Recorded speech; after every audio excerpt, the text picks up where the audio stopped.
Understanding Wiring Diagrams, a guide for English learners. Hello and welcome. Today, we're going to explore the meaning and usage of the phrase, wiring diagram.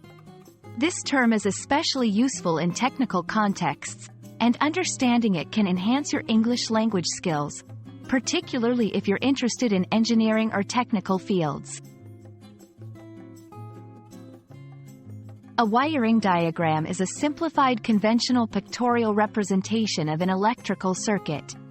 It shows the components of the circuit as simplified shapes, and the power and signal connections between the devices. It's a vital tool for electricians and engineers, helping them to understand and troubleshoot electrical systems. In this section, we'll look at the typical components found in a wiring diagram. Symbols represent different electrical components like resistors, wires, and switches. Connections, illustrated by lines, showing how different components are wired together. Labels, text descriptions providing additional information about components and connections.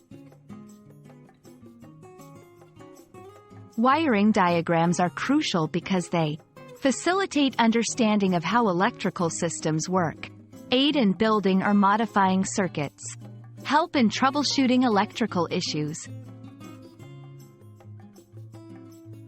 Understanding a wiring diagram requires recognizing symbols and their meanings, interpreting the connections and flow of the circuit, paying attention to labels and notes for specific instructions. I hope this video has helped clarify what a wiring diagram is and its importance in the world of electronics and electrical engineering. Thank you for watching, and I look forward to helping you continue your English learning journey in our next video.